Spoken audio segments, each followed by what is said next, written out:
Rola coisa assim. rixa piloto e mecânico? Tipo, fora você no seu canal, sendo famoso e o caralho. Hoje em dia, não muito. Mas no passado, existia um pouco disso. Ah, é? Na época que eu trabalhei mesmo na Varig, lá nos anos 80, era muito diferente, cara. Você não via, assim, um piloto chegar para trabalhar, ou um comissário de bordo, vir trabalhar de ônibus, de metrô. Isso não existia. Era um glamour, assim, era um... Pô, essa profissão é um negócio top. Então, todos eles tinham carro, todos eles compravam apartamento.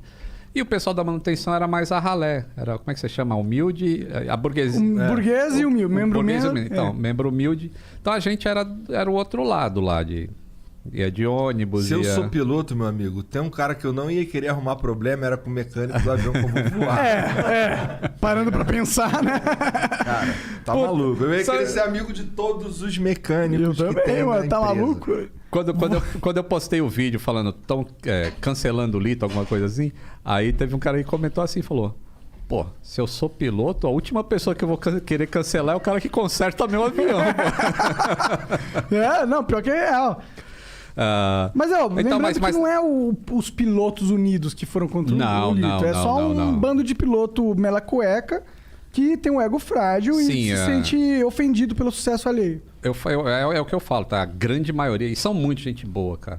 E é um negócio assim, tipo... É uma qualificação muito difícil de obter. Tá? Eu conheço muito de avião. E... Pô, mas você ser mecânico de avião, mano... Você tem que ser um cara que vai controlar a vida das pessoas. Também. Igual o piloto. Porque tem uma... Tipo, exatamente. Se o mecânico falhar, o piloto não vai poder salvar todo mundo, tá ligado? Ele pode tentar pousar o caralho. Mas o piloto... Porra, mecânico, né, cara? E assim, eu aprendi muita coisa com esse negócio de pilotagem. Sabe? Que abre o meu campo para produzir mais conteúdo interessante. Porque como eu também... Uma das minhas qualificações é ser instrutor de fatores humanos em manutenção de aeronaves. Que, na verdade, poderia ser manutenção, poderia ser área operacional de voo.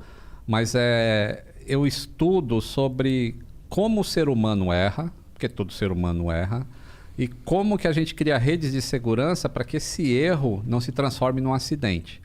Então, esse é um dos campos que eu estudo. Isso é legal. E, tipo, eu jamais teria ideia, usando simulador, de algumas coisas que eu tenho agora quando eu tô pilotando sozinho. Entendeu? Eu tô fazendo um voo sozinho e eu tenho algumas percepções que eu não teria usando o simulador, que é que nem ele falou, porra.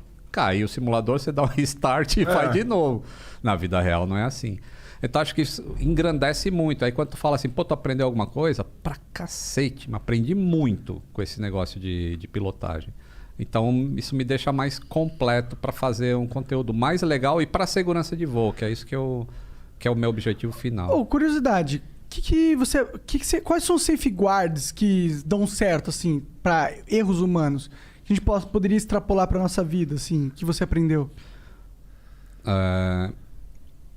Tem duas coisas muito importantes que é muito feito, principalmente nos Estados Unidos, que são pioneiros nesse estudo. Que eu posso citar aqui. Um deles se chama cultura justa e o outro é o ser humano vai errar. Então, o avião é redundante. Então, a gente tem que criar uma redundância também para o erro humano. Aí eu vou dar um exemplo. Esses aviões que voam cruzando o oceano, eles têm 2 motores, certo?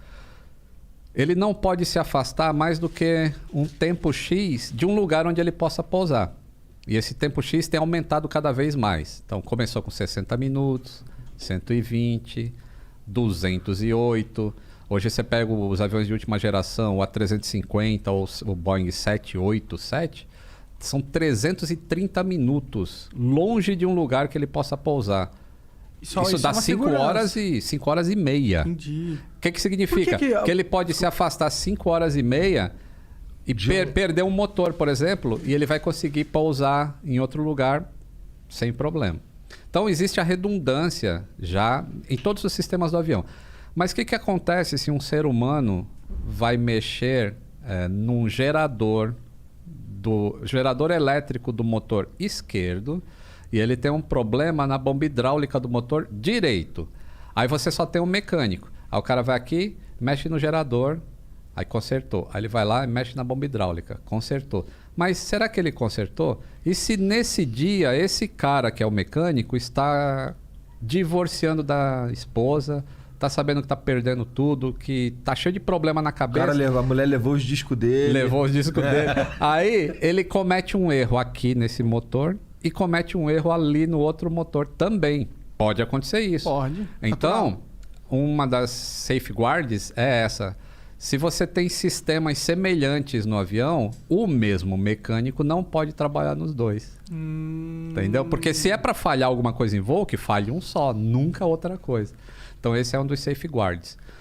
Interessante. Então todo voo leva pelo menos quantos mecânicos?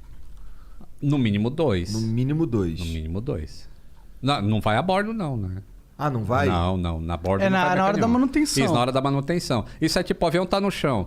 Se quebrou sistemas semelhantes entre 2 motores, você não pode... Isso se chama dual maintenance. A gente tá falando dos motores mesmo, do lado de fora. Não isso, do lado de dentro tem nada que o cara possa fazer. Também tem sistemas internos, né? Que pode mexer. Mas, tipo, a maioria é do lado de fora. Ou vai estar na barriga do avião, ou vai ser comando de voo. Existe uma lista de sistemas críticos... Não críticos. Lista de sistemas essenciais para um voo ETOPS, que é esse voo que cruza oceanos e fica longe de um lugar para pousar. Qualquer desses sistemas essenciais não pode ser mexido pelo mesmo mecânico na mesma visita. Entendi. Ou seja, no mesmo trânsito do avião. Então, se tiver problemas desses sistemas, tem que ser 2 mecânicos diferentes para excluir a possibilidade de erro. Então, esse é um safeguard. Legal. O outro é o da cultura justa que eu estava falando. Isso é um negócio muito avançado. O que é? É você não ser cuzão?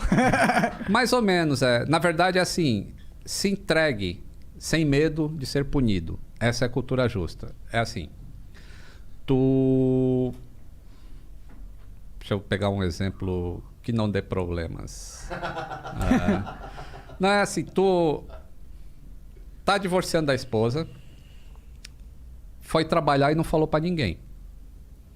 E aí você abriu uma tampa de óleo lá para colocar óleo no motor e só fechou a tampa de acesso, mas esqueceu a tampinha do óleo aberta. Porque tua cabeça tá em outro lugar. Na hora que tu ia fechar a tampinha, tocou teu telefone e era a sogra ou a mulher te enchendo o saco. Aí tu esqueceu aquilo. Fechou e o avião foi embora. Aí em voo vai dar algum problema, vai dar alguma indicação de que, pô, tô perdendo pressão de óleo lá, então acontece. Aí quando o avião chega num lugar lá, descobre que a tampinha tá errada, tá aberta. Aí o que você que cometeu o erro faz? Empresa, eu cometi uma cagada lá, eu deixei o negócio aberto, porque eu não... Aí existe um formulário, é tudo uma sequência assim, sabe? Você fala, quando foi tua última refeição antes de trabalhar? Quantas horas você trabalhou antes de cometer aquele erro? Quantas horas de sono você teve na semana? Quantas horas você trabalhou na última semana? Tem um monte de informação que você tem que colocar nesse relatório. Mas a essência é o seguinte, fale o que você fez de errado, porque acontece 2 coisas. Primeiro, a gente te protege desde que seja um erro e não uma violação. Violação é diferente, já vou falar de violação. Tá bom.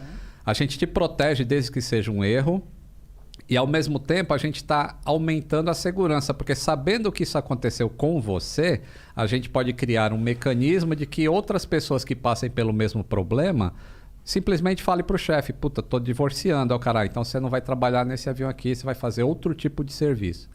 Então, isso é a cultura justa. Mas a cultura justa não serve para violação. Violação é o seguinte... tu pega um manual de instruções para fazer qualquer coisa no avião. Então tem lá, né?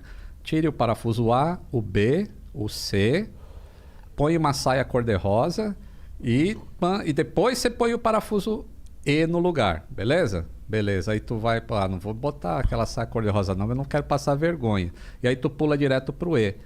Aí o que você fez? Uma violação, porque... o documento pede para você botar a saia rosa e você não botou.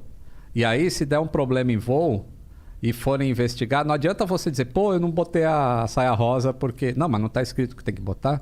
Tem, mas eu não... Não, você cometeu uma violação. Essas violações, elas são feitas willful, como que é isso em português? De vontade própria. Isso, de vontade própria. Assim. Você sabe do que é certo, mas você escolhe um caminho errado para chegar no mesmo resultado. Isso é uma violação. Aí a violação não tem proteção da cultura justa.